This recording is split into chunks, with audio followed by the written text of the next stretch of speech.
Hello guys, मैं आपका भाई दोस्त educator of economics love Kaushik स्वागत करता हूं आपका संपूर्ण बैच में। और हाजिरी लगा दो। जय हिंद, जय CA. Very good everyone, very good very good very good afternoon everyone. भाई साहब मजा आ गया। चलो जी। Shreya, Keshav, very good. दोस्तों आ गए हो, सारे बच्चे आ गए हैं। मैं ये उम्मीद कर लेता हूं चैप्टर नंबर 8 मनी मार्केट की यूनिट 3 चालू करेंगे आज की कक्षा में। आज की क्लास में यूनिट 3 होगी भाई, ठीक है। नई यूनिट है तो डरने वाली बात नहीं है, बहुत अच्छे तरीके से करेंगे। लास्ट क्लास में हमने पार्ट 2 यूनिट 2 का किया था, कर लिया था। नहीं, लास्ट क्लास में हमने यूनिट 2 का पार्ट 2 किया था। यूनिट 2 कंप्लीट हो गई थी लास्ट क्लास में, ठीक है जी। आज की क्लास में हम मॉनेटरी पॉलिसी करेंगे। It is monetary policy unit 3। तो मॉनेटरी पॉलिसी को स्टार्ट करेंगे दोस्तों। हाँ, बच्चे आ गए हैं, चलो बढ़िया है। देखो, हमारे देश में बेसिकली आर्थिक संकट यानी इकोनॉमिक प्रॉब्लम्स को सॉल्व करने के लिए दो तरीके की पॉलिसी बनाई जाती है। एक तो सेंट्रल गवर्नमेंट बनाती है, उसे बोलते हैं फिस्कल पॉलिसी या फिर बजटरी पॉलिसी, उसको साइड में रखो। एक पॉलिसी हमारे देश की मॉनेटरी अथॉरिटी बनाती है, यानी सेंट्रल बैंक बनाता है, यानी आरबीआई बनाता है, जिसे बोलते हैं हम मॉनेटरी पॉलिसी। देखो दोस्तों, आपने एक झूला तो देखा होगा बचपन में, सी सौ का झूला देखा है? बताओ जल्दी, सी सौ का झूला देखा है क्या? देखा है तो जल्दी लिखो यस। देखा है? नहीं देखा तो बताओ नहीं देखा, यस या नो। सी सौ का झूला देखा है क्या? झूले हो सी सौ पे, ऐसे होता है ना, एक बंदा इधर बैठता है, फिर एक इधर बैठता है, ऊपर नीचे होते हैं। नहीं आशुतोष, मैं तो अभी सितंबर अटेम्प्ट के लिए रजिस्ट्रेशन स्टार्ट नहीं है। देखा है, तनु ने देखा है, ईशु ने देखा है, प्रियंका ने देखा है, अभिनंदन ने देखा है, साहिल ने देखा है, राहुल ने नहीं देखा, तो राहुल को दिखाऊंगा। राहुल जी ने नहीं देखा, बाकी सब ने देखा है। राहुल भाई देखो, ऐसा होता है शीशों का झूला, ऐसा। यहां पर एक लप्पू बैठता है, यहां एक पप्पू बैठता है, तो ये ऊपर नीचे झूले पे झूलते रहते हैं ना रोहन। ये होता है शीशों का झूला, ठीक है। तो मैं इसको ऐसे ड्रॉ कर लेता हूं, लाइक ये जो शीशों का झूला है ये बैलेंस्ड है, और ये ऐसे में है अनबैलेंस्ड, मतलब कोई चीज यहां हैवी है, कोई यहां हल्की है। ऐसा है तो भैया यहां हल्की चीज है, यहां भारी चीज है, ऐसा ही तो है ना। अपने देश में अगर ऐसी सिचुएशन है, ऐसी या ऐसी, तो प्रॉब्लमैटिक सिचुएशन है, मतलब देश बैलेंस में नहीं है। बैलेंस वाली सिचुएशन ये है। तो यार मान लो मैं बात करता हूं प्राइस लेवल की, ये शीशों का झूला है और ये प्राइस लेवल बहुत ज्यादा हो गया है, तो आरबीआई इस प्राइस लेवल को बैलेंस में लाने के लिए, चीजों को ठीक करने के लिए इधर क्या करेगा, इसको ऊपर उठाएगा नहीं उठाएगा? आरबीआई इसको ऊपर उठाएगा ताकि ये बैलेंस में आ जाए। और अगर दोस्तों मान लो सिचुएशन ये है कि प्राइस लेवल बहुत कम चला गया, तो डिफ्लेशन आ गई, रिसेशन आ सकता है, तो आरबीआई यहां पर कुछ ना कुछ वेट डालेगा ना, ताकि इसको बैलेंस में आ जाए। तो जो भी एक्शन ये आरबीआई लेता है, ये मॉनेटरी पॉलिसी के थ्रू लेता है। मॉनेटरी पॉलिसी का असली मतलब क्या होता है आपको बताता हूं। मतलब ये जो इकोनॉमिक एक्टिविटीज है उसको बैलेंस में करने के लिए, इकोनॉमिक एक्टिविटीज आप जानते हो, ऐसी एक्टिविटीज जिससे अर्निंग होती हो, यानी आप खर्चा कर रहे हो वो इकोनॉमिक एक्टिविटी है, आप इन्वेस्टमेंट कर रहे हो वो इकोनॉमिक एक्टिविटी है, आप घर खरीद रहे हो वो इकोनॉमिक एक्टिविटी है। तो इकोनॉमिक एक्टिविटी को बैलेंस में लाने के लिए आरबीआई कुछ मेजर्स लेता है, वो मेजर्स मनी सप्लाई के हिसाब से लेता है, मतलब मॉनेटरी पॉलिसी को यूज करके लेता है, ठीक है। अब मैं बताऊं, जब मैं बात करूंगा मॉनेटरी पॉलिसी की, तो आरबीआई मनी सप्लाई को इंक्रीज करता है, कभी कभी मनी सप्लाई को डिक्रीज करता है अकॉर्डिंग टू सिचुएशन। तो मॉनेटरी पॉलिसी का मतलब यही होता है कि मनी सप्लाई में चेंजेस लाना, और जो इकोनॉमी में मनी की डिमांड चल रही है उसको भी कंट्रोल करना। चलो जी, मनी सप्लाई में चेंजेस जब आते हैं, आपको बताता हूं। अगर मान लो आरबीआई ने मनी सप्लाई बहुत ज्यादा कर दी, बहुत ज्यादा, मतलब फ्लो ऑफ मनी इकोनॉमी के अंदर बहुत ज्यादा हो गया, वो कैसे हो सकता है? आरबीआई ज्यादा मनी भी प्रिंट कर सकता है, ठीक है, आरबीआई लोन की अवेलेबिलिटी को बहुत इजी बना सकता है।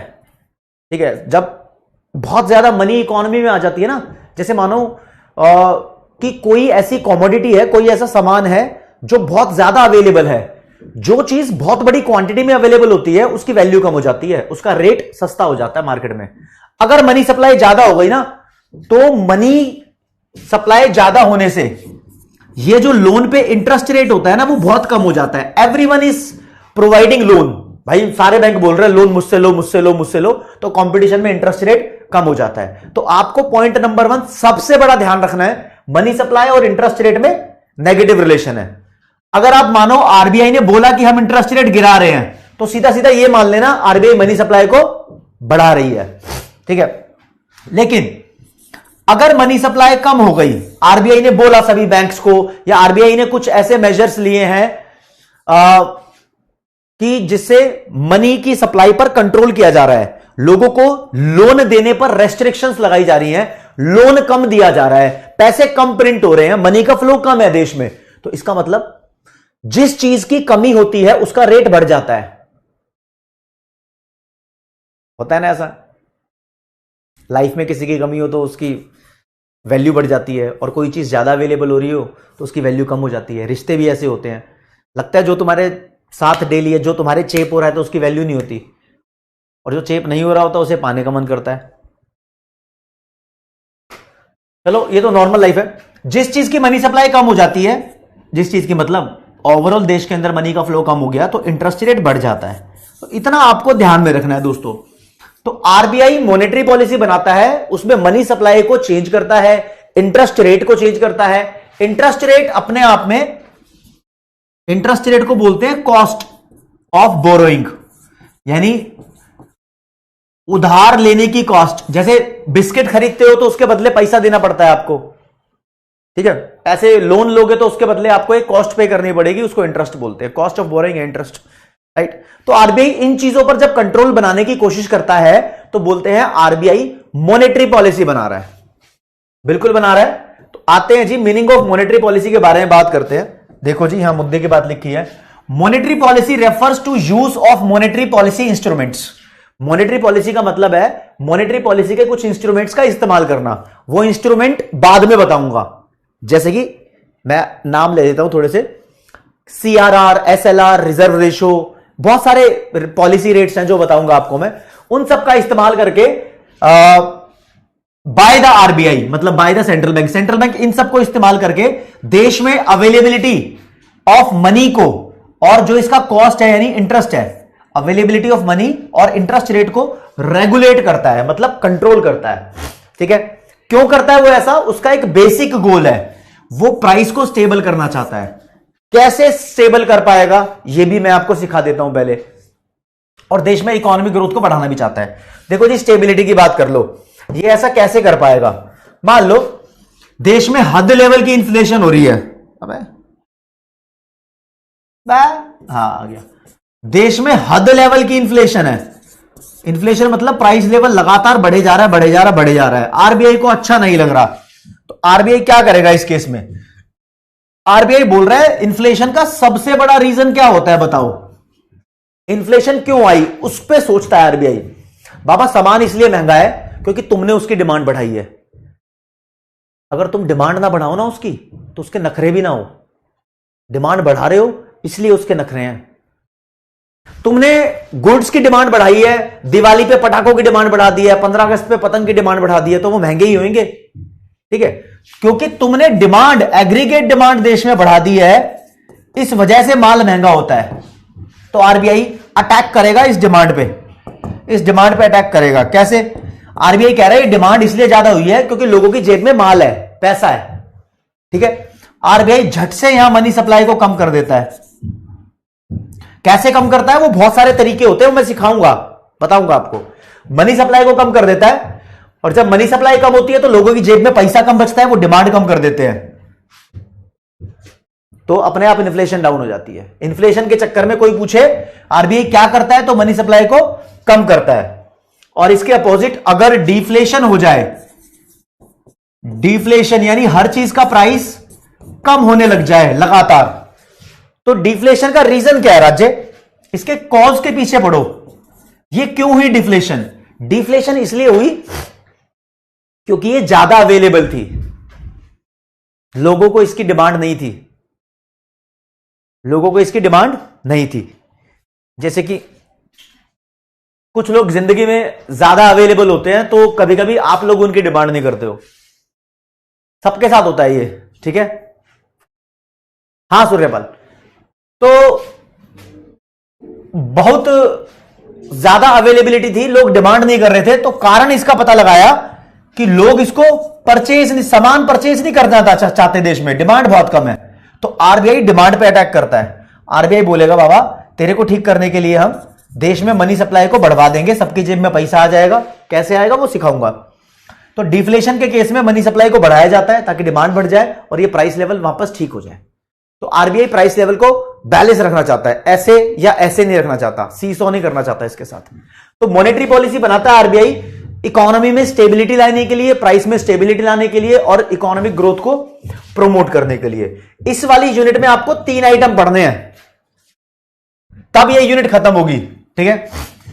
जो आरबीआई हमारे देश में मॉनेटरी पॉलिसी को इंट्रोड्यूस करता है, वो उसके बारे में 3 चीजें पढ़नी है। एक तो उसके ऑब्जेक्टिव्स, ठीक है?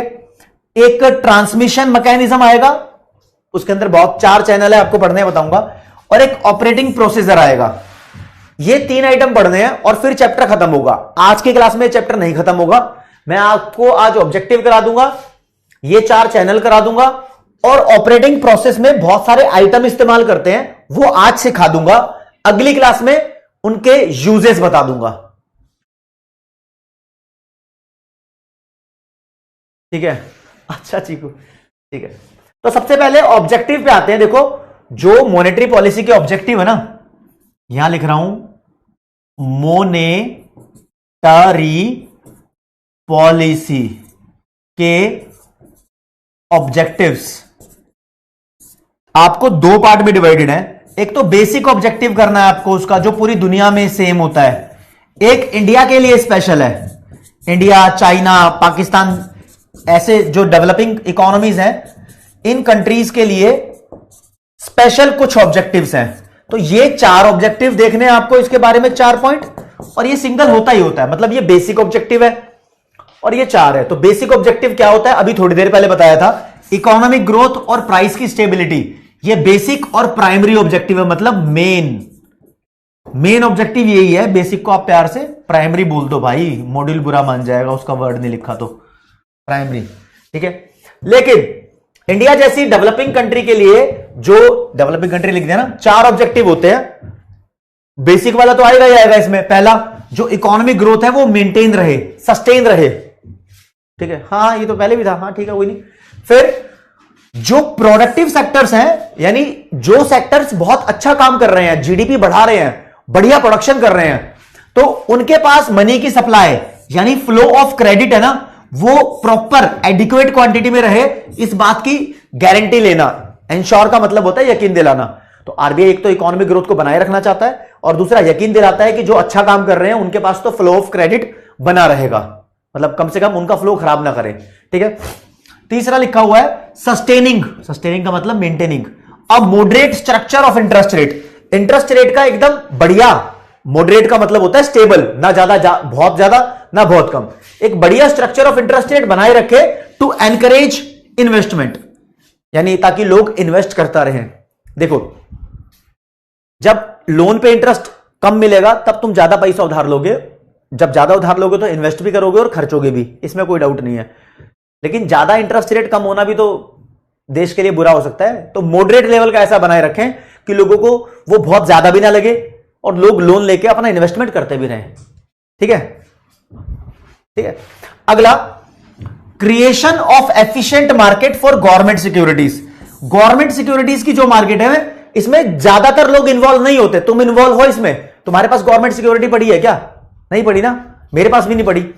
तो आरबीआई ओपन मार्केट ऑपरेशन के थ्रू गवर्नमेंट सिक्योरिटीज को खरीदता है और बेचता है। तो सिर्फ उन लोगों की मनी सप्लाई को आरबीआई अफेक्ट कर पाता है जिनके पास गवर्नमेंट सिक्योरिटीज होती है। तो मॉनेटरी पॉलिसी के थ्रू आरबीआई का ऑब्जेक्टिव है कि वो गवर्नमेंट सिक्योरिटीज की मार्केट को एफिशिएंट और बड़ा बनाए, बड़ा क्रिएट करे, ताकि आरबीआई ज्यादा से ज्यादा लोगों को अफेक्ट कर सके। ठीक है, जैसे कि मैं बताता हूं आपको, देखो एक एक करके आपको फंडे भी समझाने हैं मुझे। ओपन मार्केट ऑपरेशन क्या होता है? ओपन मार्केट ऑपरेशन का मतलब होता है आरबीआई के द्वारा, यानी सेंट्रल बैंक के द्वारा गवर्नमेंट सिक्योरिटीज यानी गवर्नमेंट जो बॉन्ड्स वगैरह है उसको मार्केट में ओपनली यानी ओपन मार्केट में बिना छिपे छिपाए सबके सामने कभी बाय करना, कभी सेल करना। यह मैं लास्ट क्लास में बताया था। जब आरबीआई लोगों से सिक्योरिटीज बाय कर लेता है तो लोगों को पैसा दे देता है, तो लोगों के पास मनी सप्लाई बढ़ जाती है। लेकिन आरबीआई जब सेल करता है तो लोगों से पैसा ले लेता है। सेल करेगा तो लेगा पैसा, तो लोगों के पास मनी सप्लाई कम हो जाती है। लेकिन किनकी मनी सप्लाई कम ज्यादा होगी? जिनके पास ये सिक्योरिटीज होंगी। तो आरबीआई चाहता है कि ये मार्केट बड़ी से बड़ी हो जाए। यस ललिता,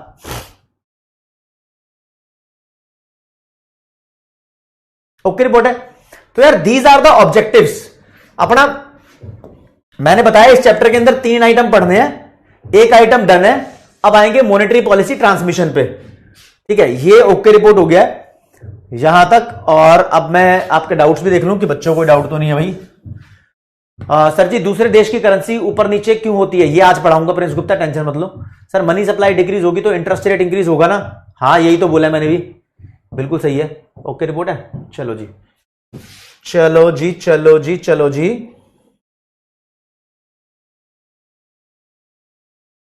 ठीक है, यहां से एक आधा क्विज का क्वेश्चन भी बन रहा है। ये रहा जी, the main objective of monetary policy in India. फटाक से बताओ, मैं 45 सेकंड्स दे रहा हूं आपको। क्या बोल रहा है? Main objective of monetary policy in India. कौन सा मेन ऑब्जेक्टिव है? मेन वाला बताना है। मेन मतलब यार प्राइमरी हो गया।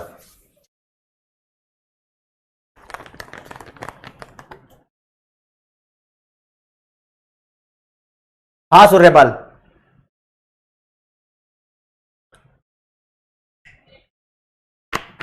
बच्चा कह रहा है कि ऑब्जेक्टिव तो कंट्री टू कंट्री चेंज हो सकते हैं लेकिन मेन तो सेम रहेगा।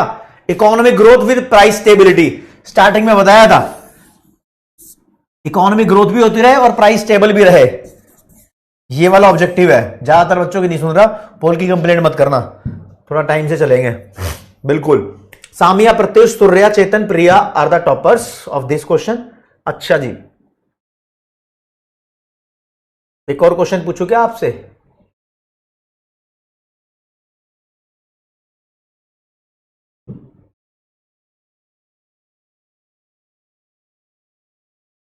बोल रहा है which of the following is the function of monetary policy. अब मैंने अभी आपको बताया था मॉनेटरी पॉलिसी में जो डेफिनेशन कराई थी मॉनेटरी पॉलिसी की, उस डेफिनेशन के अंदर इनमें से एक लाइन थी, तो वो लाइन कौन सी थी वो ध्यान देनी है आपको बस। हाँ जी प्रत्युष मिश्रा।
अच्छा, आवाज गई, आवाज गई, आवाज गई, आवाज आ गई, आवाज आ गई, आवाज आ गई। मतलब समझ गए होंगे तुम, मैंने आपको लाइन गिनवाई थी यहां से, जब मैंने मॉनेटरी पॉलिसी की आपको डेफिनेशन करवाई थी, ये लाइन वहां पर लिखी हुई थी फोर्थ ऑप्शन में, वो ठीक था वहां पर। ठीक है, समझ गए यार तुम, समझ गए, मुझे पता। आगे बढ़ो। अब बता रहा हूं मॉनेटरी पॉलिसी ट्रांसमिशन, यानी सेकंड नंबर का टॉपिक ये वाला है। तो इसको देखते हैं जी, क्या होता है ये।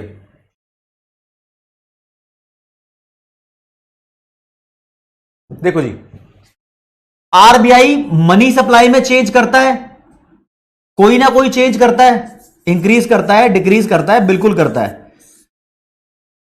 इसकी वजह से हमारे देश में इकोनॉमिक एक्टिविटीज बदल जाती हैं। क्या बदल जाती हैं? Economic activities.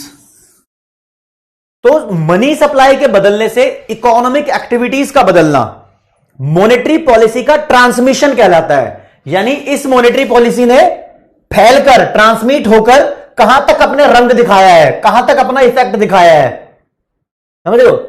यह बदलाव हुआ है तो कहां तक लोगों के घरों में घुस के इसने बदलाव किए हैं। किसी की सेविंग बदल दी, किसी का इन्वेस्टमेंट बदल दिया, किसी के पास कैश फ्लो रखा हुआ था, वो मतलब कैश था किसी के पास, वो कम कर दिया, ज्यादा कर दिया, है ना? किसी की प्रॉपर्टी ज्यादा बिकवा दी, कुछ ना कुछ किया है। तो आरबीआई ने अपनी मनी सप्लाई को बदल के लोगों की इकोनॉमिक एक्टिविटीज को चेंज कर दिया है।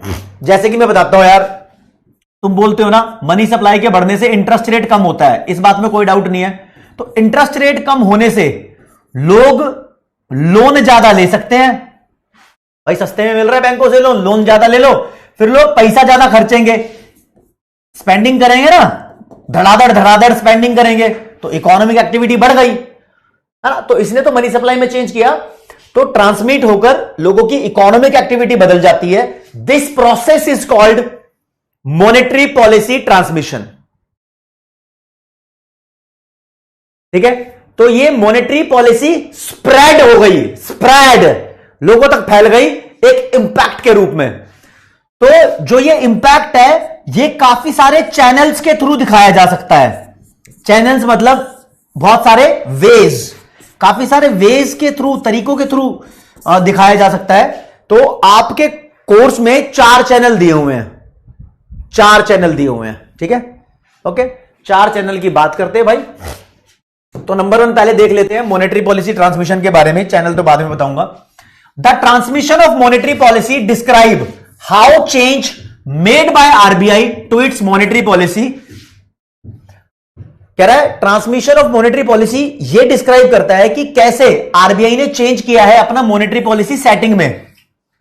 ठीक है, जो मॉनेटरी पॉलिसी सेटिंग का फ्लो जो भी चेंज किया है, ये देश में इकोनॉमिक एक्टिविटी को और इन्फ्लेशन या डिफ्लेशन को कैसे बदलता है, ये दिखाना मॉनेटरी पॉलिसी ट्रांसमिशन होता है। और कहने वाला है कि सिंपल टर्म्स में अगर तुम्हें बताऊं तो ट्रांसमिशन को 2 पॉइंट में समराइज कर सकते हैं, और ये दोनों पॉइंट इंपॉर्टेंट है।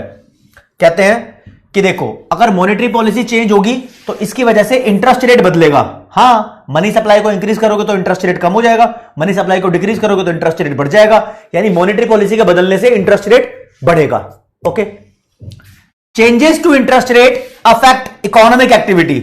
अगर इंटरेस्ट रेट बदलेगा तो देश में स्पेंडिंग कम या ज्यादा हो सकती है, और इन्फ्लेशन पे भी बदलाव आ सकते हैं। तो these are the very important 2 points of monetary policy transmission, इसको ध्यान रखना बाबा। और अब मैं इसके चैनल कराऊंगा आपको। चैनल कराने से पहले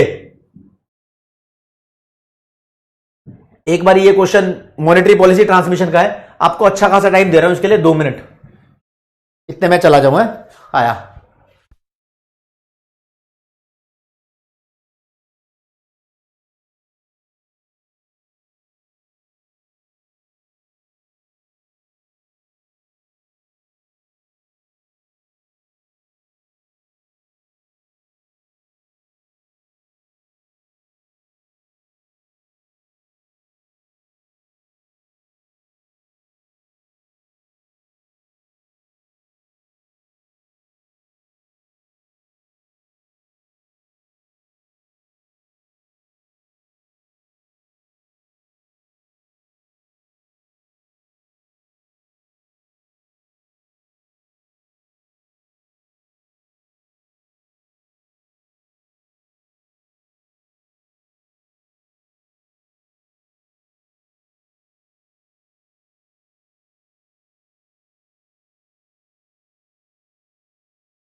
भाई टाइम खत्म हो गया, क्या कर रहे हो? 2 मिनट हो गया, मैं तो ये रहा।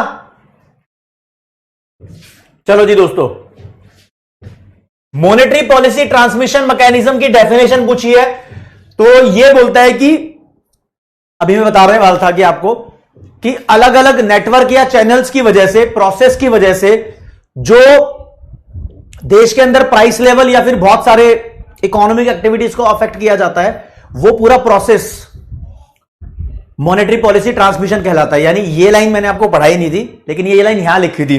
मैं आपको हिंट दे चुका था कि चैनल्स कुछ कराने वाला हूं, है ना, चैनल्स कुछ कराने वाला हूं, ये हिंट दे चुका था। बस इस बेसिस पे देखता हूं, इस बेसिस पे बहुत सारे बच्चों ने, सामिया, चेतन, ललिता, अभिमन्यु, प्रिंस, आप सबने सही आंसर दिया।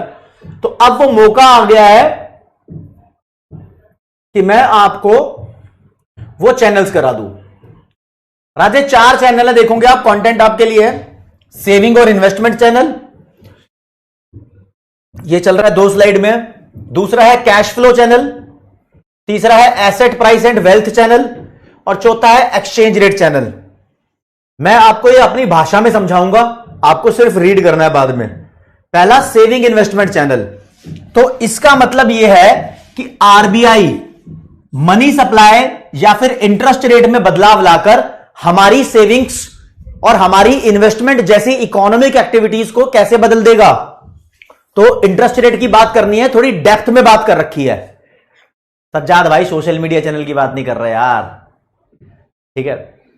तो पहला कहते हैं जो इंटरेस्ट रेट होता है, जैसे कि interest rate on bank deposit, आप बैंक में डिपॉजिट कराओगे तो आपको इंटरेस्ट मिलता है। मान लो आरबीआई ने वो कम कर दिया, तो तुम बताओ, अब वो इंटरेस्ट रेट कम हो गया है, तो तुम बैंक में पैसा जमा कराओगे या नहीं कराओगे? कराओगे नहीं कराओगे? बताओ। तो ऑब्वियसली नहीं कराओगे यार, या कम कराओगे। तुम्हारी डिजायर टू सेव कम हो जाएगी, डिक्रीज हो जाएगी। और जब तुम बैंक में कम पैसा जमा कराओगे तो तुम्हारे पास पैसा ज्यादा बचेगा। ज्यादा बचेगा तो तुम स्पेंड भी ज्यादा करोगे या कम करोगे? हाँ, स्पेंड ज्यादा कर दोगे भाई, है ना। तो फिर तुम्हारे पास पैसा बचेगा तो तुम स्पेंड ज्यादा कर दोगे, ऐसा ही होता है ना, ठीक है। चलो जी, ये तो डिपॉजिट पे मिलने वाला इंटरेस्ट हो गया। अब मान लो बैंक जब लोन देता है तो इंटरेस्ट चार्ज करता है। अब वो अलग अलग टाइप के लोन पे अलग अलग इंटरेस्ट रेट चार्ज करता है। चलो बहुत सारे होते हैं, 1-2 की बात करनी है। पहले बात कर लेते हैं हाउस होल्ड को। अगर मान लो बैंक घर बनाने के लिए लोन दे रहा है, हाउस होल्ड को बैंक घर बनाने के लिए लोन दे रहा है, तो इंटरेस्ट ऑन लोन की बात कर रहे हैं, उस पर जो इंटरेस्ट चार्ज किया जा रहा है हाउस होल्ड को दिया है। अगर वो कम कर दिया तो आप बंदे बहुत सारा बोरिंग्स ले लेंगे और अपने घर बनाने लग जाएंगे, है ना। तो ये इकोनॉमिक एक्टिविटी अफेक्ट हो गई ना, हो गई ना। तो आरबीआई ऐसे अपनी इंटरेस्ट रेट या मनी सप्लाई में चेंज लाकर लोगों की इकोनॉमिक एक्टिविटी को बदल देता है। ये तो एक चैनल था कि तुम्हारी सेविंग अफेक्ट हो रही है यहां से, या तुम्हारी इन्वेस्टमेंट अफेक्ट हो रही है। जैसे कि तुम्हारी सेविंग कम हो गई यहां पर, यहां तुम इन्वेस्ट ज्यादा करने लग गए। अगर मान लो, और इसका उल्टा भी पॉसिबल है, मतलब अगर ये इंटरेस्ट रेट बढ़ा देगा तो उसका उल्टा होने लग जाएगा। इस पे आते हैं, कहता है आरबीआई ने लैंडिंग रेट बढ़ा दिया है। लैंडिंग रेट यानी लोन पे जो रेट देता है फर्म को इंटरेस्ट जो देना पड़ता है वो बढ़ा दिया है या कम कर दिया है, दोनों में से किसी भी एक की बात कर लेते हैं। मान लो आरबीआई कह रहा है जो बिजनेस फर्म्स मुझसे लोन लेगी उस पे इंटरेस्ट रेट कम कर देते हैं, कम कर दिया तो बिजनेस फर्म अब लोन पे लोन लेगी, और वो लोन लेगी तो इन्वेस्टमेंट करती जाएगी, नई मशीन खरीदेगी, नया प्लांट खरीदेगी, है। सूर्यपाल बोल रहा है सर हाउस होल्ड तो पब्लिक सेक्टर में फॉल होता है ना। राज्य पब्लिक सेक्टर का मतलब होता है गवर्नमेंट सेक्टर, हाउस होल्ड को बोलो तुम प्राइवेट सेक्टर में फॉल होता है, ठीक है। जनरल पब्लिक को बोलते हैं, जनरल पब्लिक का मतलब पब्लिक सेक्टर नहीं हो गया, ठीक है जी। ये पहला चैनल है। जिंदगी में बहुत सारे केस हो सकते हैं, इसने बस एग्जांपल लेके बताए हैं, ऐसा हो गया तो वैसा हो जाएगा, ऐसा हो गया तो वैसा हो जाएगा। शॉर्ट कहानी बताई है, यहां पर देख लेता हूं तुम क्या क्या बोल रहे हो। सर सिर्फ क्लास ले रही हूं, कोई रिवीजन नहीं हो पा रही है। क्लास तो लो आंचल, कोई बात नहीं। रिवीजन के लिए चाणक्य 2.0 बैच में आपको लेक्चर्स मिलने स्टार्ट हो गए। सर मॉनेटरी पॉलिसी को 12th देखा था, सुना था, लेकिन असल में समझा यहां हूं। अभी तो कुछ नहीं समझे, थोड़ी देर में मनोजन बहुत ज्यादा समझोगे, थोड़ी देर में समझोगे। अभी बताता हूं। ये लो जी, दूसरा है कैश फ्लो चैनल। ये कैश फ्लो चैनल मैं ये बताने की कोशिश, तरीका वही है जो अभी सेविंग इन्वेस्टमेंट चैनल में था, यानी आरबीआई इंटरेस्ट रेट को बदलेगा तो इस बार इस चैनल के थ्रू तुम्हारा कैश फ्लो बदल जाएगा। कैश फ्लो भी बदल सकता है, यानी इंटरेस्ट रेट को बदलने से तुम्हारी सेविंग और इन्वेस्टमेंट बदली, नो डाउट। इंटरेस्ट रेट को बदलने से तुम्हारे पास जो बचा हुआ कैश है ना वो भी बदल जाएगा। मीडियम यही हो सकता है। देखो हम पुराने वाली बात कर लेते हैं। मान लो आरबीआई ने बैंक डिपॉजिट पे इंटरेस्ट कम कर दिया तो तुम बैंक के अंदर कम पैसा जमा कराओगे। कम पैसा जमा कराओगे तो तुम्हारे पास कैश ज्यादा आ जाएगा। कैश ज्यादा आ जाएगा तो यार तुम उसको खर्च कर सकते हो ना, खर्च कर सकते हो ना।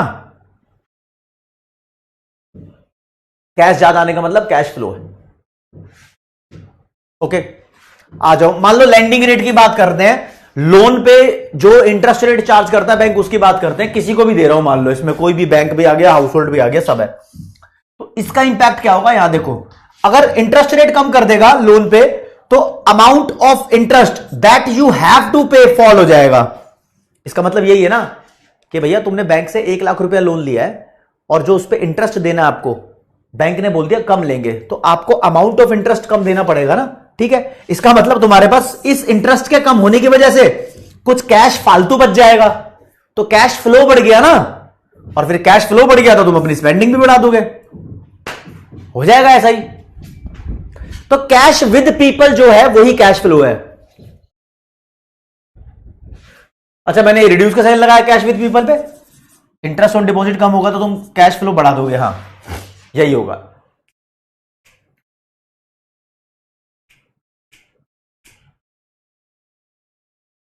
सर ये क्या पूछा उन्होंने, स्नैप, ठीक है ललिता, बिल्कुल ठीक है, ओके रिपोर्ट है। तो ये कैश फ्लो चैनल था। एक और चैनल है जिसे बोलते हैं एसेट वेल्थ चैनल। एसेट का मतलब कोई भी प्रॉपर्टी, मान लो मशीन है या घर है, वो सब एसेट है। इसको समझाने से पहले मैं आपको एक बात बताऊंगा, एक वर्ड है जो मेरे दिल में चल रहा है। दोस्तों देखो, जब तुम बैंक के पास लोन लेने जाते हो ना, बैंक के पास गए तुम लोन लेने, तो बैंक ने बोला लोन दे दूंगा तेरे को, लेकिन बता मेरे पास गिरवी क्या रखवाएगा। फ्री फंड में लोन नहीं देता बैंक भी। बैंक बोलता है तू लोन तो ले ले लेकिन मुझे कुछ गिरवी रखवा।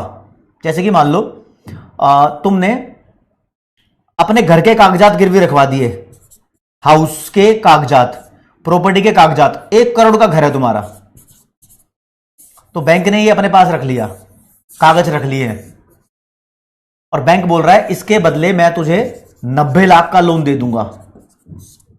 तो इसका मतलब बैंक ने 1 लाख का माल तुमसे लिया और तुम्हें 90 लाख का लोन दे दिया। जब तुम इसको वापस कर दोगे बैंक तुम्हारे घर के कागज वापस कर देगा, है ना। अगर मान लो बैंक ये बोले कि बाबा 1 करोड़ का अगर तुमसे मैं कोलेट्रल, इसको कोलेट्रल बोल सकते हैं गिरवी रखवाने को, अगर तुमसे लूंगा तो इसके बदले में 90 लाख का नहीं 20 लाख का लोन दूंगा। तो बताओ तुम्हारी शक्ल पे 12 बजेंगे नहीं बजेंगे? बजेंगे। मतलब मूड थोड़ा गुस्से में हो जाएगा। तो जब बैंक हाई कोलेट्रल मांगने लग जाता है तो तुम, हाई कोलेट्रल का मतलब कि देखो ना, इन दोनों का डिफरेंस 10 लाख था, ये लो कोलेट्रल थी, मतलब जितना हम लोन मांग रहे हैं ठीक ठाक से डिफरेंस है। इन दोनों का डिफरेंस 80 लाख हो गया। 1 करोड़ का तुम घर गिरवी रखोगे तो 20 लाख हो गया, तो ये हाई डिफरेंस हो गया। इसको, इस डिफरेंस को बोलते हैं वैसे मार्जिन रिक्वायरमेंट। चलो बता ही देता हूं, इस डिफरेंस को वैसे मार्जिन रिक्वायरमेंट बोलते हैं, लेकिन मैं आगे इसको डिटेल में बताऊंगा। अभी तुम्हारे दिल के तार नहीं छेड़ना चाहता इसके साथ, ठीक है। प्लेज वगैरह सब बातें बताऊंगा सूर्य भाई, ओके। तो इस चीज को मैं यहां थोड़ा सा बीच में लेकर आऊंगा। तो एसेट वेल्थ चैनल की बात कर रहे हैं। अगर मान लो इंटरेस्ट रेट लोन पे कम की जाती है बैंक के द्वारा, तो भाई कम करने से क्या होगा? चलो, इंटरेस्ट रेट कम करने से क्या होगा? सेविंग और इन्वेस्टमेंट चैनल बोलता है कि लोग सेविंग कम करेंगे। कैश फ्लो चैनल बोलता है कि कैश फ्लो हमारे पास बढ़ जाएगा। हाँ, तो होता है ऐसा। तो इंटरेस्ट रेट कम करने से हम लोन लेकर घर खरीदने लगेंगे, यानी एसेट खरीदने लगेंगे। बिल्कुल होगा, बिल्कुल होगा ना ऐसे, ठीक है। अगर मान लो एसेट प्राइस बढ़ जाता है, एसेट प्राइस, जब सब लोग घर खरीदेंगे तो एसेट प्राइस बढ़ जाएगा, यानी सब लोग घर खरीदेंगे तो घर का रेट बढ़ जाएगा। तो कोलेटरल वैल्यू तुम्हारी ज्यादा हो जाएगी, ज्यादा हो जाएगी। मतलब इसका मतलब यह है कि जैसे कि बैंक बोलता है 1 करोड़ की कोलेटरल वैल्यू रखवाओगे तो तुम्हें 90 लाख का लोन दूंगा। घर की वैल्यू 1 करोड़ है, अब घर की वैल्यू बढ़ चुकी है, घर 2 करोड़ का हो चुका है, तो 2 करोड़ का घर हो चुका है तो बैंक भी ज्यादा लोन देगा। अब 90 लाख की जगह डबल दे देगा ना वो लोन। ठीक है, ठीक है। तो लोन अमाउंट भी तुम्हें ज्यादा मिल जाएगा, ज्यादा मिलेगा तो फिर ज्यादा पैसा खर्च होगा।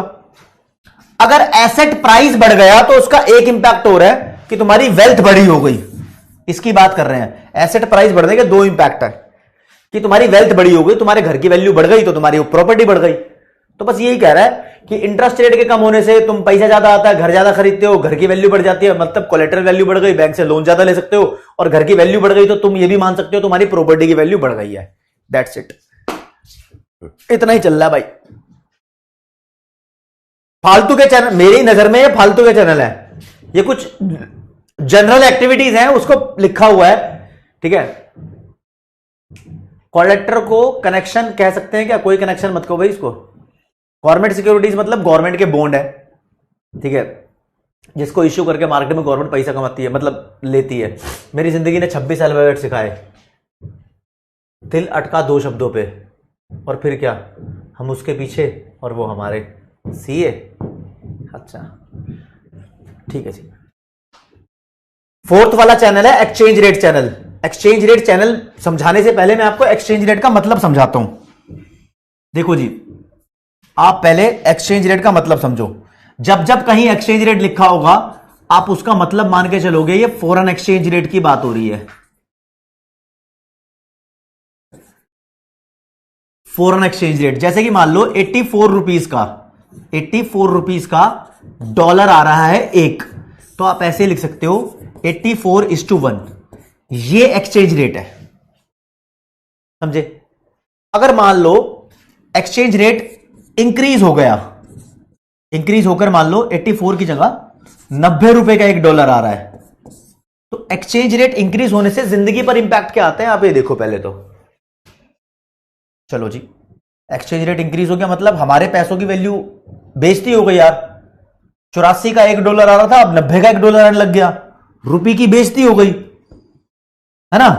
हमें जो डॉलर है वो महंगा पड़ रहा है। इसका मतलब जो 84 रुपीस की अमेरिका में एक चीज हम खरीद सकते थे, अब वो अमेरिका से हम खरीदेंगे तो वो 90 की पड़ेगी।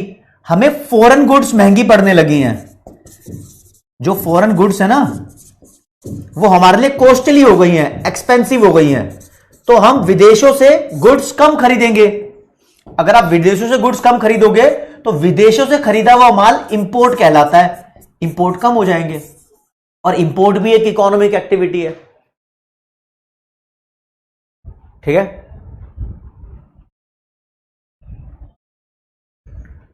ठीक है, ठीक है जी। इसका उल्टा चल लो, अगर मान लो 84 से डॉलर 80 का एक हो गया, मतलब जो माल तुम 84 का एक खरीद रहे थे अमेरिका से, अब वो तुम्हें सस्ता पड़ेगा। अब जब सस्ता पड़ता है तो आदत यह है कि हम ज्यादा खरीदते हैं, है ना, यानी फॉरेन गुड्स अब क्या हो गई है, सस्ती हो गई हैं, चीपर, सस्ती हो गई तो ज्यादा खरीद लेंगे, यानी इंपोर्ट हमारे बढ़ जाएंगे। और ऐसा उल्टा भी होगा, ऐसा उल्टा मतलब अगर मान लो डॉलर सस्ता हो गया तो अमेरिका को हमारा सामान महंगा लगेगा। अब तो हम जो सामान उसको बेचते हैं उसको एक्सपोर्ट बोलते हैं, तो अगर इंपोर्ट बढ़ रहे होंगे तो अमेरिका को महंगा लगेगा, तो हमारी सेल कम हो जाएगी, हमारा सामान महंगा लगेगा ना। पहले अमेरिका मान लो $1 में 84 टॉफी खरीदता था इंडिया से, अब $1 में उसको 80 टॉफी मिलेगी, कम मिलेगी। और ऐसा इस केस में अगर कोई पॉलिसी इंपोर्ट बढ़ा रही है तो वो पॉलिसी एक्सपोर्ट के ऊपर उल्टा फर्क पड़ा चलाती है, और इंपोर्ट और एक्सपोर्ट भी इकोनॉमिक एक्टिविटीज है, तो मॉनेटरी पॉलिसी ट्रांसमिशन का इससे कनेक्शन बिठाएंगे। ठीक है, पहली बात तो आपको ये जानना होगा, इंडिया और अमेरिका की बात कर लो। अमेरिका में प्रिया रहती है, खुश है वो, कोई बात नहीं, इंटरेस्ट की बात कर रहे हैं। मान लो जो इंटरेस्ट रेट इंडिया में है वो इंटरेस्ट रेट कम है और जो इंटरेस्ट रेट अमेरिका में है वो ज्यादा है, तो मैं बोल दूंगा डोमेस्टिक इंटरेस्ट रेट कम है और फॉरेन कंट्री का अब्रोड वाला इंटरेस्ट रेट ज्यादा है। तो मान लो तुम इंडिया में इन्वेस्ट करोगे तो तुम्हें कम इंटरेस्ट मिलेगा, अमेरिका में इन्वेस्ट करोगे तो तुम्हें ज्यादा इंटरेस्ट मिलेगा। तो अगर आरबीआई हमारे देश में इंटरेस्ट कम कर देता है तो लोगों का सारी इन्वेस्टमेंट फॉरेन कंट्री में चली जाती है। ये तो सिर्फ एग्जांपल दिया है अमेरिका वाला। तो आरबीआई की पॉलिसी का कनेक्शन बिठाना था ना मुझे, तो मैं ये बता रहा हूं कि अगर हमारे देश में इंटरेस्ट रेट आरबीआई ने कम कर दिया तो हो सकता है कि वो फॉरेन कंट्री के इंटरेस्ट रेट से कम हो गया हो, तो हमारे देश का बंदा खुद ये अंबानी अडानी विदेशी इन्वेस्टमेंट करने लग जाते हैं। ठीक है, तो एक्सचेंज रेट चैनल चौथा चैनल है। ये चैनल बोलता है अगर interest rate in India less than है इंटरेस्ट रेट इन अब्रोड तो people want to invest in abroad, तो इन्वेस्टमेंट बढ़ गई ना, हमारी इकोनॉमिक एक्टिविटी बढ़ गई यहां पर। हाँ? और जब हम सब पैसा विदेशों में लगाएंगे, जब हम सब पैसा विदेशों में लगाएंगे तो गलत बात है ना, ऐसा करना नहीं चाहिए। और मान लो एक्सचेंज रेट की बात कर लो, अब इंटरेस्ट रेट की बात नहीं कर रहे, मान लो किसी वजह से एक्सचेंज रेट कम या ज्यादा हो जाता है, वो एक्सचेंज रेट वाले चैप्टर में पढ़ाऊंगा, एक चैप्टर है इंटरनेशनल ट्रेड, वहां पर आएगा। मान लो एक्सचेंज रेट कम हो गया, यानी 90 का डॉलर आ रहा था, अब ये डॉलर मान लो 80 का हो गया, एक्सचेंज रेट कम हुआ तो हमें हुआ फायदा। हम पहले $1 खरीदने के लिए 90 रुपए दे रहे थे, अब $1 खरीदने के लिए 80 रुपए दे रहे थे। हाँ सूर्य असली में होता है ऐसा। ठीक है, तो यार क्या होगा, अगर एक्सचेंज रेट कम हो गया तो कंट्री के अंदर इंटरेस्ट रेट कम हो जाता है, आपको पता है, क्योंकि एक्सचेंज रेट कम होने की वजह से हमारे एक्सपोर्ट्स बढ़ जाते हैं और इंपोर्ट कम हो जाते हैं। अच्छा, एक्सचेंज रेट कम हो गया, समझ में आया। एक्सचेंज रेट कम होने का मतलब चलो भैया हम एक्सपोर्ट बढ़ा देंगे और इंपोर्ट कम कर देंगे, पहले सिखाया था मैंने आपको अभी यहां पर, ये देखो एक्सचेंज रेट कम हो गया तो हमारे एक्सपोर्ट इंपोर्ट पे फर्क पड़ जाता है। उल्टा लिख दिया यहां पर, पीछे क्या लिखा हुआ है,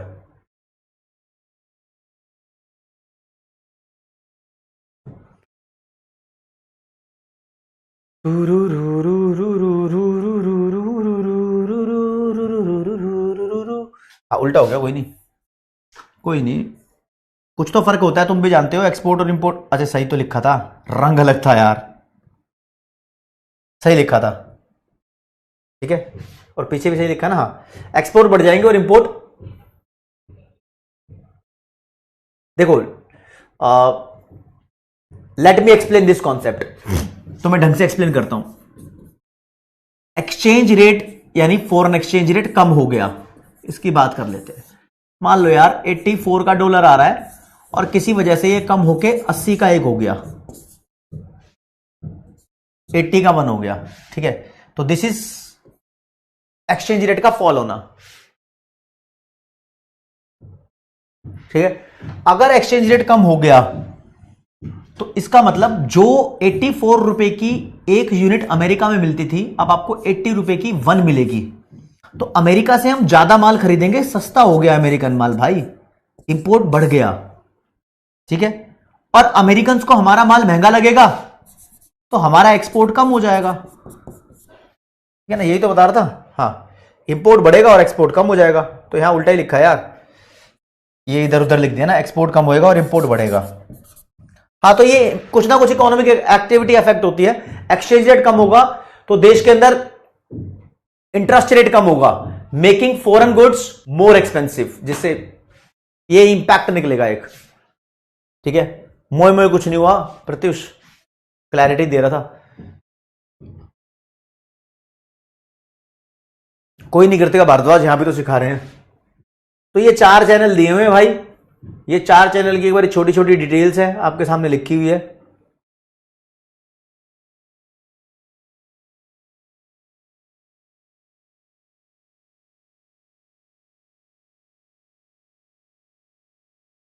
देखो आपको एक बात बताना चाहता हूं यहीं पर ही, जो एक लोअर एक्सचेंज रेट होता है ना, यानी जब एक्सचेंज रेट हद से ज्यादा कम हो जाता है। 84 का डॉलर आ रहा है, ठीक है, अब तुम इसको 70 का एक कर दो, बहुत ही ज्यादा कम हो गया रेट। वैसे तो मैं बहुत ज्यादा चेंज करके दिखा रहा हूं, बहुत ही ज्यादा कम हो गया रेट। तो यार तुम इंपोर्ट यानी विदेशों से बहुत सारा सामान खरीदोगे, इसका मतलब तुमने डिमांड बढ़ा दी है। क्या बढ़ा दी है? डिमांड बढ़ा दी है। ठीक है, आप बहुत सारा प्रोडक्ट विदेशों से खरीद रहे हो, इंपोर्ट तुम्हारी डिमांड होती है, ध्यान रखना। तो ऐसे में क्या होगा, इंपोर्ट का प्राइस वो लोग बढ़ाने लग जाएंगे, इंपोर्ट एक्सपेंसिव हो जाएंगे, और इसे बोलते हैं इन्फ्लेशन आना। ये एक छोटा सा इफेक्ट है, अहम ही समझा रहा हूं, लेकिन तुम्हें पता होना चाहिए। अब साक्षी पूछ रही है कि फॉरेन गुड्स एक्सपेंसिव हो गया तो इंपोर्ट कैसे इंक्रीज होगा। साक्षी ऐसा नहीं है, वो एक्सपेंसिव हो गया तो इंपोर्ट इंक्रीज हो गया। पहले तुमने उसकी डिमांड ज्यादा की है एक्सचेंज रेट कम होने की वजह से, उसके बाद वो एक्सपेंसिव हुआ है, उसके बाद एक्सपेंसिव हुआ है। तुमने पहले खरीदना चालू किया, डिमांड बढ़ी है, तब एक्सपेंसिव होता है, एम ही एक्सपेंसिव थोड़ी हो गया। ठीक है, सॉर्टेड है इतना। चलो जी, 4 चैनल हो गए। सर मॉड्यूल में भी गलत लिखा है, पेज नंबर 4 में इंपोर्ट ऑपोजिट लिखे हुए हैं। हाँ ठीक है भाई, उस चीज को भी पढ़ के बताऊंगा, लेकिन अभी हाल फिलहाल इतना देख लो जरा। ठीक है जी, ओके रिपोर्ट है। चलो जी, एक आधे क्वेश्चन आपसे पूछ लेता हूं मैं। आ, आ, आ, आ, आ।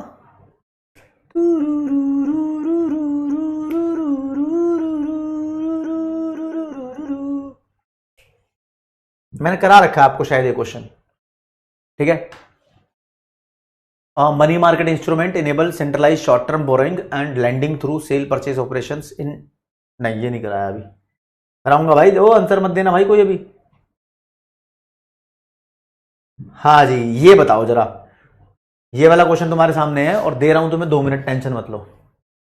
टेंशन नक्को लेने का, नक्को लेने का। हाँ चेतना, बिल्कुल सही।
चलो जी मित्रों, time is up, time is up, time is up मेरा मार्केट। चलो चलो चलो।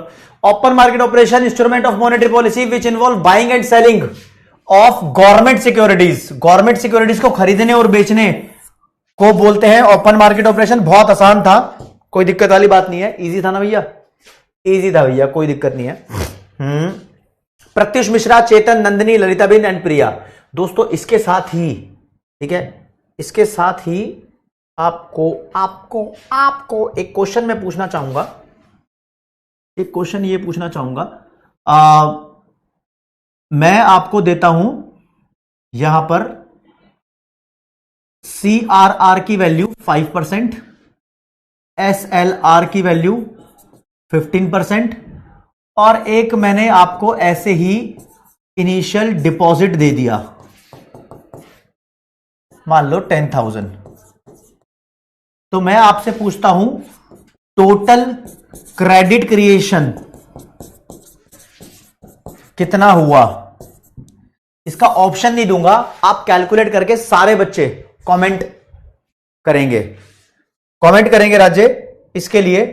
और तुम्हें आता है या नहीं आता ये वोट टाइप में बताएंगे। मैं तुम्हें इसके लिए पूरे प्रॉपर 2 मिनट दे रहा हूं क्योंकि कैलकुलेशन इन्वॉल्व है इसके अंदर। करो जरा।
चलो जी चलो जी चलो जी, छोटा सा है। अब ये पोल भी चेक कर लो, जिसको नहीं आता वो सुनो। सबसे पहले मल्टीप्लायर निकालेंगे। मल्टीप्लायर होता है 1 upon required reserve ratio. Reserve ratio इन दोनों को टोटल करके आएगी रिक्वायर्ड रिजर्व रेशो। 5 + 15 20% हो गया। तो 1 अपॉन 20%, 20% को 0.2 बोलते हैं, 5 आ गया। मैंने बोला टोटल क्रेडिट क्रिएशन निकालना है, तो जो भी मल्टीप्लायर की वैल्यू आए इसको इनिशियल डिपॉजिट से मल्टीप्लाई कर दो। तो 5 तो ये है, 5 को 10,000 से मल्टीप्लाई करोगे तो 50,000 आंसर आएगा। ये 5 है ना तुम्हारा, तो ये आंसर है। मैं देख लेता हूं कि कितने बच्चों को अंडरस्टैंडिंग थी। ज्यादातर बच्चों को अंडरस्टैंडिंग थी, मैं समझ गया। यहां पर बिल्कुल भी लप्पू सा क्वेश्चन था, कोई रिजर्व की बात नहीं की हुई थी। देखो दोस्तों, एक लैंग्वेज में थोड़ा सा डिफरेंस मैं आपको समझाना चाहूंगा। एक लैंग्वेज का डिफरेंस समझना, क्योंकि हमने अभी अभी किया है एक्सचेंज रेट चैनल, ठीक है। एक्सचेंज रेट चैनल में आपको एक बड़ी लैंग्वेज सिखाना चाहूंगा यार। देखो जी, अगर मान लो 84 का $1 आ रहा है, अगर ये 85 का हो जाता है तो बताओ ये एक्सचेंज रेट इंक्रीज हुआ है या डिक्रीज हुआ है? क्वेश्चन नंबर 1, ये एक्सचेंज रेट इंक्रीज हुआ है या डिक्रीज हुआ है? तो अगर इंक्रीज हुआ है तो आप थम्स अप करो, डिक्रीज हुआ है तो थम्स डाउन करो। ये पोल मैं वोट टाइप वाला ले रहा हूं, इंक्रीज हुआ है या डिक्रीज हुआ है, एक्सचेंज रेट इंक्रीज हुआ है या डिक्रीज हुआ है, इतना क्वेश्चन है मेरा।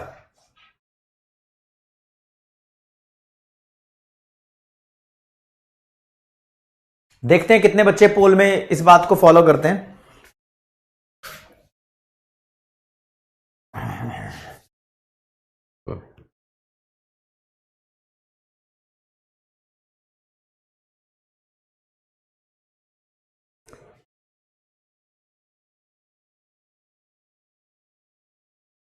साफ इंक्रीज हुआ है ये, राइट, ये साफ इंक्रीज हुआ है एक्सचेंज रेट। जब एक्सचेंज रेट इंक्रीज होता है तो हमारा नुकसान होता है, राइट, ठीक है। देखते हैं कितने बच्चों ने क्या जवाब दिया है। भाई ज्यादातर बच्चे इसको बोल रहे हैं कि इंक्रीज हुआ है, लेकिन दोस्तों इससे हमारे पैसे की वैल्यू, भाई 84 में $1 आ रहा था, अब 85 में $1 आ रहा है, तो हमारे पैसे की वैल्यू, डोमेस्टिक मनी की वैल्यू कम हो गई, डोमेस्टिक करेंसी की वैल्यू कम हुई है। इसलिए मैंने आपको यह पढ़ाया है increase in exchange rate. Module इसको इंक्रीज इन एक्सचेंज रेट नहीं बोल रहा, मॉड्यूल इसको इस फॉर्म में बता रहा है। मॉड्यूल बोल रहा है आईसीआई का कि डोमेस्टिक करेंसी की वैल्यू कम हुई है, तो इसलिए हम इसको डिक्रीज इन एक्सचेंज रेट बोलेंगे। तो भाई मॉड्यूल के हिसाब से चलना इस चीज में, क्योंकि अलग अलग राइटर के हिसाब से अलग अलग लैंग्वेज होती है। तो मैं इसको वापस लेता हूं और आपको यह बताना चाहता हूं कि आप, जैसे मैंने यह पढ़ाया था आपको, तो ये मैंने बताया था एक्सचेंज रेट का डिक्रीज होना, इसको module increase in exchange rate बोल रहा है। और ये एक्सचेंज रेट का यहां पर बताया मैंने आपको कि 84 से 90 इंक्रीज इन एक्सचेंज रेट है, इसमें मॉड्यूल बोल रहा है हमारी करेंसी की वैल्यू बढ़ गई है, तो इसको इंक्रीज इन एक्सचेंज रेट बोल दिया है, ठीक है ना।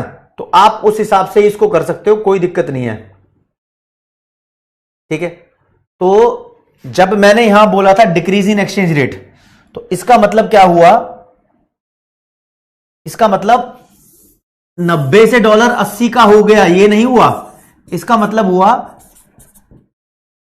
90 से डॉलर मान लो 95 का हो गया। मतलब एक्सचेंज रेट सच में तो इंक्रीज हुआ है, लेकिन मॉड्यूल हमारे देश की वैल्यू के हिसाब से बोल रहा है, ठीक है। हमारे देश की करेंसी की वैल्यू यहां पर कम हो गई है, तो इसके हिसाब से अगर हम चलेंगे तो कॉन्सेप्ट उल्टे हो जाएंगे, ये बढ़ रहा होगा और ये कम हो रहा होगा, तो रिवर्स हो गया कॉन्सेप्ट, ठीक है।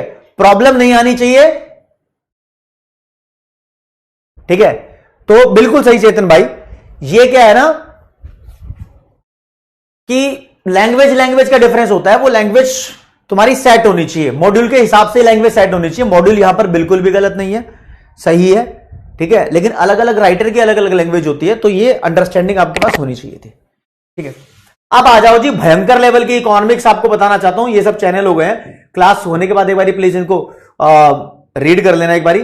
लेकिन तुम्हें एक वर्ड लिखा मिलेगा यहां पर जो मैं समझाना चाहूंगा, ये एक लिखा हुआ कैश रेट, जब तुम पढ़ोगे तो पता लगेगा। कैश रेट का मतलब समझा देता हूं, देखो जी, ये एचडीएफसी बैंक है मान लो, इसने आईसीआईसीआई बैंक से लोन ले लिया, तो लोन दे दिया इसने, तो इस पैसे को बोलते हैं कॉल मनी, अगर 12th क्लास के बिजनेस स्टडीज में पढ़ा हो तो। लेकिन इसके बदले एचडीएफसी बैंक इंटरेस्ट देगा इसको, इसको 12th क्लास में बोलते थे कॉल रेट, आज बोलेंगे इसको कैश रेट, आज मॉड्यूल के हिसाब से इसको बोलेंगे कैश रेट। तो एक वर्ड है कैश रेट, ठीक है ना, इसको समझ जाना। सर आप कंफ्यूजन, ठीक है, ओके, दिसंबर नहीं होगा, टेंशन मत लो। सर मेरा कोई कॉलेज, अच्छा तो क्या एसीए बैकलॉग देखने के चक्कर में मैंने जब, अब कोई बात नहीं समीर, इस पे ध्यान दो, कॉरेस्पॉन्डेंस से कर लो। टोटल क्रेडिट क्रिएशन और मनी सप्लाई में सेम है क्या? हाँ हाँ, यहां पर ये सेम है, बैंक के द्वारा जो मनी सप्लाई में कंट्रीब्यूशन है वो मनी सप्लाई भी बोल दो आप उसको, और क्रेडिट क्रिएशन भी बोल दो। लेकिन किशन, जो देश की मनी सप्लाई होती है ना, वो क्रेडिट क्रिएशन के बराबर नहीं होती। देश की मनी सप्लाई होती है credit creation plus high powered money, वो फॉर्मूला लिखवाया था, ठीक है। मान लो एक्सचेंज रेट पहले 90 था, तो अब एक्सचेंज रेट कम होके 85 हो गया है, तो इसको हम मॉड्यूल के हिसाब से इंक्रीज इन एक्सचेंज रेट बोलेंगे। तो पहले यूएस वाले 1 रुपए में 90 बाय करते थे, है ना, अब 1 रुपए में 85 बाय कर रहे हैं, तो वो लोग हमसे कम बाय कर पा रहे हैं। हाँ, वो हमसे कम बाय कर पा रहे हैं। ये भाई मन्नू जी क्या बोल रही है, मन्नू जी के डाउट को अच्छे से एक्सप्लेन करना चाहता हूं मैं। ठीक है मन्नू जी, देखो मन्नू जी कह रही है कि मान लो एक्सचेंज रेट पहले 90:1 था, अब ये 85:1 हो गया। तो इसका मतलब ये है कि जो वो 1 रुपए में 90 गुड खरीदता था इंडिया की, $1 में 90, अब उसको $1 में 85 मिलेंगी, है ना। तो हमारा बेचा हुआ सामान, यानी जो हम सामान उसको बेच रहे थे, वो एक्सपेंसिव हो गया। तो अब हमारे जो एक्सपोर्ट्स हैं वो कम हो जाएंगे। बिल्कुल सही, एक्सपोर्ट्स कम हो जाएंगे भाई। एक्सपोर्ट्स बढ़ेगा नहीं, एक्सपोर्ट कम होगा। तो मैंने क्या लिखवाया है आपको, मैंने उल्टा लिखवाया है क्या भाई? देखते हैं भैया। हाँ, मैंने भी तो ऐसे ही लिखवाया है, देखो जी, 84 से 80 किया था, मैंने भी एक्सपोर्ट कम किया था। मनुजन डाउट कैसे आया आपका ये? ठीक है, मैंने भी ऐसे ही करवाया था राज्य। हाँ ठीक है, सेम ही चीज है, कोई दिक्कत नहीं है, बढ़िया है। ये क्लैरिटी आनी जरूरी थी, चलो कोई बात नहीं। और कहां के डाउट्स? हाँ, मैं बहुत बढ़िया शशांक भाई। Sir foreign exchange rate and interest rate in country का रिलेशन एक बार बता दो। रुचिका, फॉरेन एक्सचेंज रेट और interest rate, foreign exchange rate foreign currency को खरीदने का रेट, और इंटरेस्ट रेट के बीच में आपको एक्सचेंज रेट वाला चैनल पढ़ाया था मैंने। ये राजी पॉजिटिव रिलेशन है, जैसे जैसे एक्सचेंज रेट कम होता है तो इंटरेस्ट रेट भी कम हो जाता है। मैं इसको एक्सप्लेन कर देता हूं। अच्छा वो आपने पूछ लिया, चलो जो चीज अंडरस्टैंड नहीं हुई तो पूछने बहुत जरूरी है। मान लो इंटरेस्ट रेट की बात कर रहे हैं, इंटरेस्ट रेट अगर देश में कम हो गया, यही से शुरुआत होती है। तो इंटरेस्ट रेट अगर देश में कम हो गया तो लोग विदेशों में पैसा लगाएंगे। कहां पैसा लगाएंगे? विदेशों में इन्वेस्ट करेंगे। विदेशों में इन्वेस्ट करेंगे मान लो डॉलर में, तो डॉलर की डिमांड बढ़ जाएगी, तो भाई डॉलर महंगा हो जाएगा। मान लो 85:1 से 90:1 का हो जाएगा। ठीक है, तो यहां पर मैं बोलता हूं कि इंटरेस्ट रेट कम हुआ तो ये एक्सचेंज रेट भी कम हो गया। क्यों? ऐसा तो बढ़ा हुआ बोल रहे थे, बढ़ा हुआ नहीं, अब मॉडल के हिसाब से बोलेंगे इसको, कम हो गया क्योंकि हमारी करेंसी की वैल्यू कम हो गई। ठीक है, ओके। सर अगर इंक्रीज होगा तो फॉरेनर्स हमारे यहां इन्वेस्ट करेगा ना? हाँ बिल्कुल करेगा केशव गांधी, ऐसा ही होता है। आरटीपी, एमटीपी, आईसीआई कब अपलोड करते हैं? कर देंगे भाई, अभी तुम्हारा जून का है ना? हाँ, तो ये मई में अपलोड हो जाएगा आपका। सर एक्सचेंज रेट तो नॉर्मली ज्यादा फ्लक्चुएट नहीं होता ना? नहीं होता किशन, मैं तो ऐसी एग्जांपल के तौर पे बहुत ज्यादा फ्लक्चुएशन दिखा रहा हूं, इतना फ्लक्चुएट नहीं होता एक्सचेंज रेट, ये तो करा रहा हूं तो दिखा रहा हूं। चलो जी, इतना हो गया, सॉर्टेड है। अब ये चैनल्स करने के बाद हमारे 2 पोर्शन हो चुके हैं। ठीक है, अब आपको बताता हूं भाई कुछ बेसिक चीजें, कुछ बहुत बेसिक चीजें हैं, आप समझो। देखो जी, मैं यहां पर किसी बैंक लिख देता हूं, कोई भी बैंक है, मान लो कोई भी बैंक है, यहां पर सेंट्रल बैंक है आरबीआई। देखो दोस्तों, यह बैंक आरबीआई से कभी कभी लोन मांग लेता है। क्या मांग लेता है? लोन मांग लेता है। तो यह बैंक आरबीआई को फिर इंटरेस्ट पे करता है। यह होता है या नहीं होता है? होता है जी, तो बिल्कुल होता है ऐसा ही, तो अच्छी बात है। तो अच्छे से कॉन्सेप्ट समझ में आएगा अगर ये बात तुम्हें पता है तो दोस्तों, अगर आरबीआई से इस बैंक ने लॉन्ग टर्म लोन मांगा, तो ये जो इंटरेस्ट पे किया जाएगा, इस इंटरेस्ट को बोलेंगे बैंक रेट। तो बैंक रेट वो रेट होता है जो एक बैंक सेंट्रल बैंक को प्रोवाइड करता है लॉन्ग टर्म लोन के बदले। लेकिन अगर आरबीआई से बैंक ने शॉर्ट टर्म लोन मांगा, तो अब जो बैंक इंटरेस्ट रेट प्रोवाइड करेगा इसे बोलते हैं रेपो रेट। और जनरली यही वाले लोन आरबीआई बैंक्स को देता है। आपको एक बात बताता हूं, जैसे शेयर मार्केट होती है, जैसे स्टॉक मार्केट होती है, ऐसे एक मार्केट होती है जिसे बोलते हैं लिक्विडिटी एडजस्टमेंट फैसिलिटी है तो मार्केट ही है, मुंबई में LAF।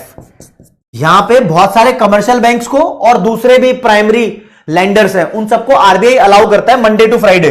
ये मॉड्यूल में लिखा नहीं है, वैसे बता रहा हूं, मंडे टू फ्राइडे डीलिंग होती है, अलाउ करता है कि लोन ले लो आरबीआई से रेपो रेट देकर, लिक्विडिटी एडजस्टमेंट फैसिलिटी के अकॉर्डिंग। तो कैसे ट्रेडिंग होती है आपको ये समझाता हूं आज, ठीक है। बहुत मजेदार चीज है, आपको जानकर भी खुशी होगी कि हाँ भाई ये कॉन्सेप्ट पता लग गया। देखो मान लो मैं शुरू से इसी कॉन्सेप्ट से समझा रहा हूं। मान लो एक बैंक है, बैंक के पास 100 करोड़ रुपया डिपॉजिट के तौर पे रखा हुआ है पब्लिक का। तो बैंक इसका मान लो 5 करोड़ रुपया सीआरआर के तौर पे आरबीआई के पास रखवा देता है और 15 करोड़ रुपए एसएलआर के तौर पे अपने पास रख लेता है और बाकी जो पैसा बचा 80 वो लोन पे दे देता है। ऐसा ही होता है नॉर्मली। ये बात आप लोगों को समझ में आ रही थी, ये बात आप लोगों को पहले से पता है। तो कोई पूछे कि सीआरआर क्या होता है, तो राजेश सीआरआर का मतलब कमर्शियल बैंक के टोटल डिपॉजिट का वो हिस्सा जो एक कमर्शियल बैंक को रखवाना पड़ता है आरबीआई के पास। करेक्ट है। एसएलआर का मतलब क्या होता है, एसएलआर का मतलब टोटल डिपॉजिट का वो हिस्सा जो एक कमर्शियल बैंक अपने पास रखता है, अपने पास रखता है लिक्विड फॉर्म में। कौन सी फॉर्म में? लिक्विड फॉर्म में, लिक्विड एसेट्स की फॉर्म में। और इन दोनों के टोटल को बोलते हैं रिजर्व रेशो। तो मॉड्यूल में दिया हुआ है रिजर्व रेशो के दो कंपोनेंट्स हैं ये दोनों।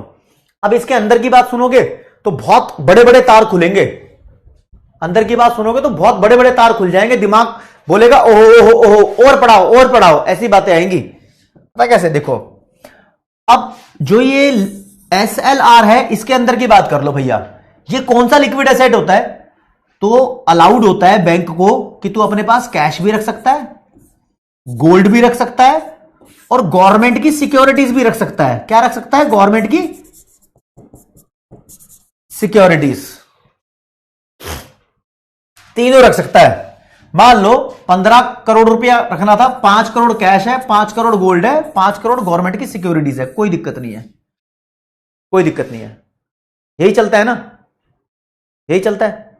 लेकिन इस बैंक ने क्या किया? इस बैंक ने थोड़ा सा अलग मामला किया। बैंक कह रहा है भैया मैंने लोन दिया है 70 लोगों को, मेरे पास जो 10 था ना उसका मैंने एक्स्ट्रा गवर्नमेंट सिक्योरिटीज परचेज कर लिया। नो सिग्नल, मैं दिख नहीं रहा। अच्छा वेट करो ठीक करवा रहा हूं। आवाज तो आ रही है ना? आवाज आ रही है? डोंट वरी दोस्तों, don't worry don't worry.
Welcome back. मामला ठीक करा दिया, दोबारा बता देता हूं।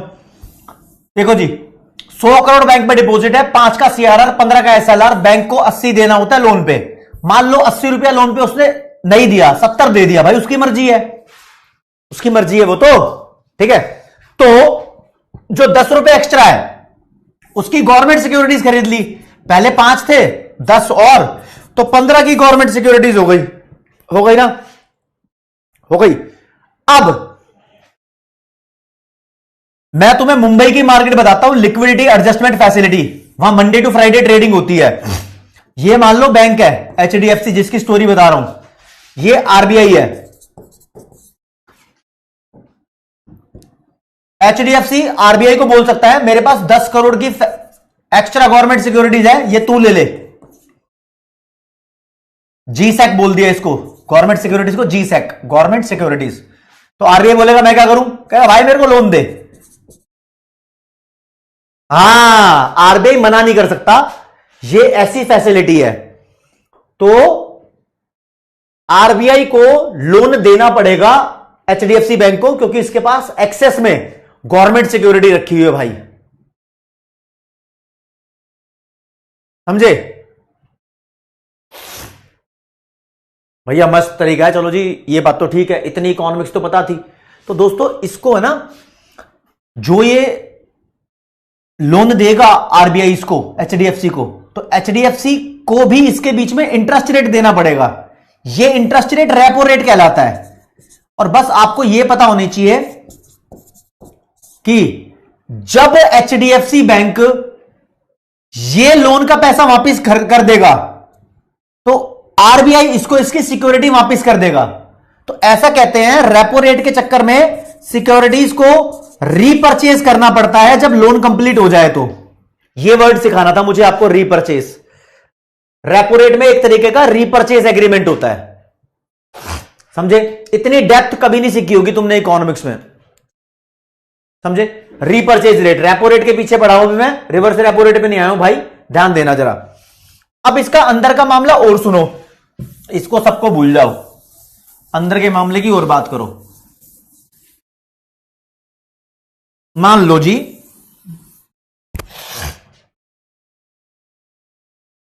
मान लो 100 करोड़ का डिपॉजिट है बैंक पे, 5 की सीआरआर, 15 की एसएलआर और 80 का लोन दे दिया।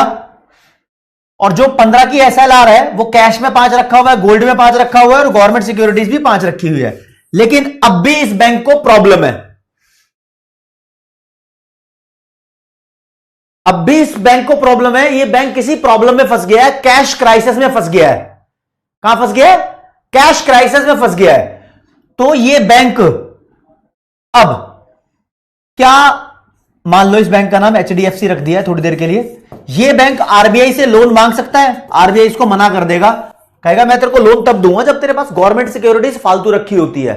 अब तेरे पास गवर्नमेंट सिक्योरिटीज फालतू नहीं है, अब तेरे को लोन नहीं मिलेगा। लेकिन आरबीआई कहता है एक तरीका है, तेरे को लोन दे दूंगा मैं, तू दे दे मेरे को ये सिक्योरिटीज, ये 5 करोड़ की गवर्नमेंट सिक्योरिटीज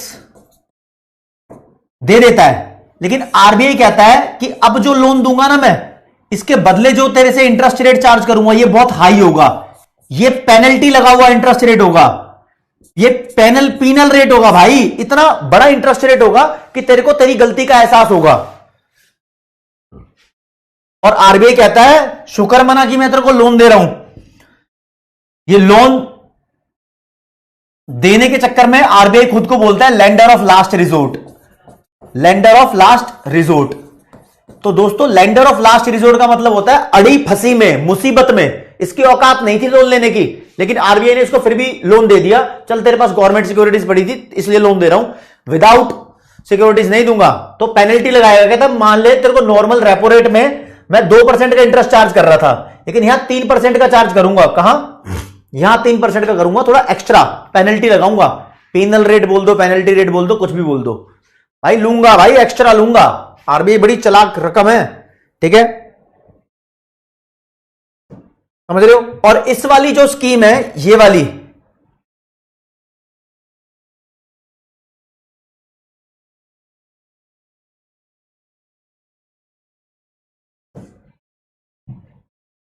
अरे यार हो जा।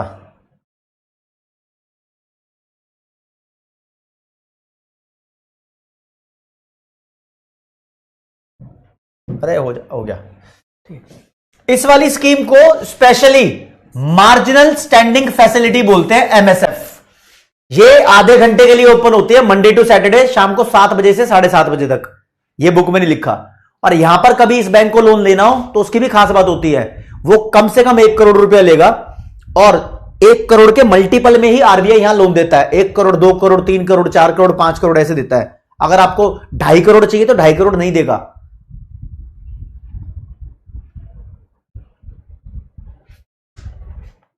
समझे?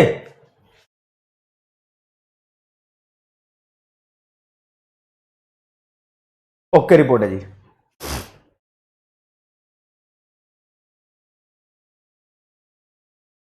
चलो जी ठीक है, मैं आपको यह बता चुका हूं SLR प्लस CRR दोनों का टोटल कर देंगे तो रिक्वायर्ड रिजर्व रेशियो आएगा। इसको रिजर्व रेशियो भी बोलते हैं।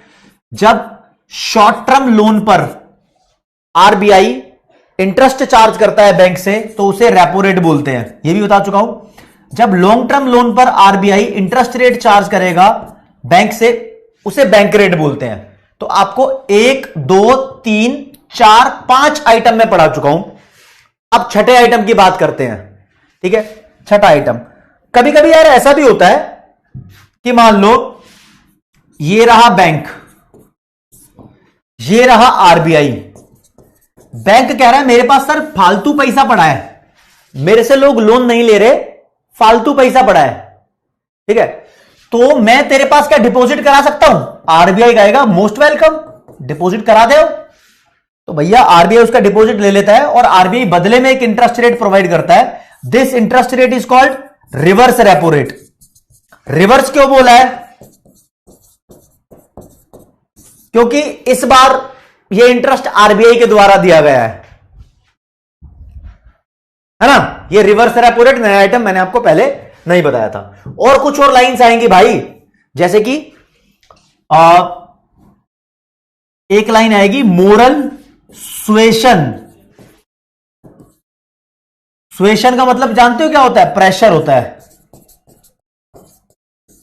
कभी कभी आरबीआई जानबूझकर एक प्रेशरफुल अपील करता है कमर्शियल बैंक से। अपील प्रेशरफुल, चाहे लिखकर करे, चाहे मुंह से बोलकर करे, चाहे फोन करके करे। किससे? बैंक से। कहता है लोगों को लोन कम दे या लोन ज्यादा दे। तो मनी सप्लाई को बदलने के लिए आरबीआई जानबूझकर एक प्रेशरफुल अपील करता है कमर्शियल बैंक से कि लोगों को लोन कम दे या ज्यादा दे।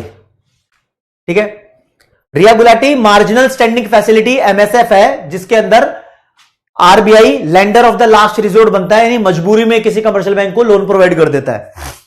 ठीक है, जो मजबूरी में फंसा होता है।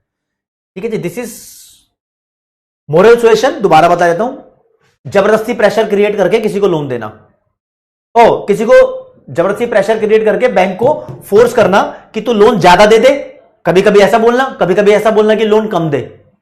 मनी सप्लाई को चेंज करवाना मतलब। हाँ, गोविंद शेखावत हो सकते हैं कि सारे टॉपिक 12th में थे, लेकिन इसको और ज्यादा पढ़ना है आपको, तो इसलिए मैं थोड़ा थोड़ा करके आपको बता रहा हूं।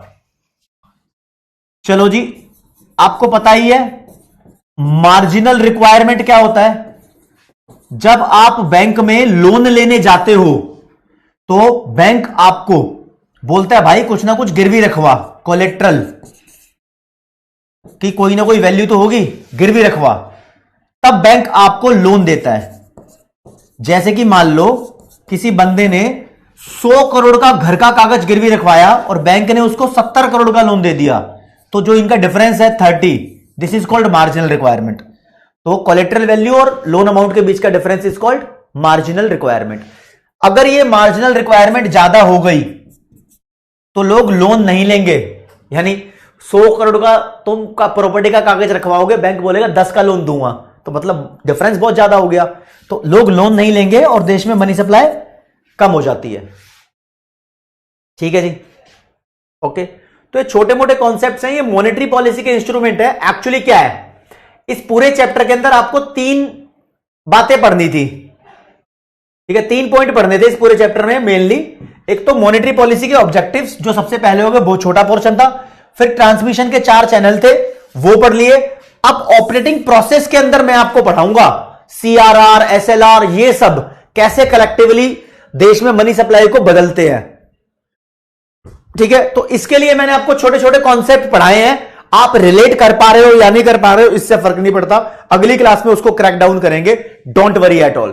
ठीक है ना, और कुछ एमसीक्यूज भी करेंगे दोस्तों। तो आज की क्लास में इतना ही कराऊंगा और आप लोगों को छोड़ रहा हूं फिर भाई। ठीक है ना, तो आज की छुट्टी कर देते हैं उस्ताद।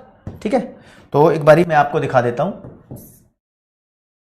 चेतन, प्रत्युष, श्रेया, विराट, चाहत, आयुष, रिया, Prince, Lalita, Abhinandan are the toppers of today's class. ठीक है दोस्तों, फिर आज की क्लास में इतना ही, और एक बार डाउट्स भी आपके देख लेते हैं हम। Do not worry kindly. Sir क्या बैंक SLR में ओनली गवर्नमेंट सिक्योरिटीज रख सकता है, गोल्ड एंड कैश में नहीं रख सकता? नहीं नहीं, मैंने 3 आइटम बताया भाई, गोल्ड भी, कैश भी और गवर्नमेंट सिक्योरिटी भी, तीनों भी रखता है, जो मन करे वो। हाँ अर्पिता मुझे पता है, ये सीबीडीसी आपके लिए बेसिकली मैं बताऊं, यहां पर डिजिटल करेंसी की बात आ रही है, सेंट्रल बैंक की डिजिटल करेंसी को सीबीडीसी बोलते हैं, और मुझे ये बताना है, मुझे पता है, इसलिए चैप्टर खत्म कहां किया अभी। ठीक है, चैप्टर खत्म नहीं हुआ। Short term and long term loan, short term का मतलब जो थोड़े दिनों में वापस करना पड़ेगा, सच बताऊं तो 7 दिन का टाइम मिलता है। लॉन्ग टर्म मतलब जो लंबे टाइम तक चल जाएगा। ठीक है, ठीक है जी। सर आपने नहीं नहीं भाई, वो केशव गांधी डोंट वरी, उसको भी मैं आपके लिए कर दूंगा क्रैक। सर 2 से 3 सेकंड में आंसर कैसे दे देते हैं, पता नहीं कैसे दे देते हैं, मनोजन करते हैं कुछ ना कुछ तो गड़बड़ी भाई। ठीक है ना, कैसे दे देते हैं। ठीक है दोस्तों, फिर आज की क्लास में इतना ही। जय हिंद, जय भारत, नमस्कार, धन्यवाद। तब बोलूंगा, सुन लेना, जो कुछ रह गया वो अगली क्लास में कवर अप होगा, डोंट वरी एट ऑल। धन्यवाद।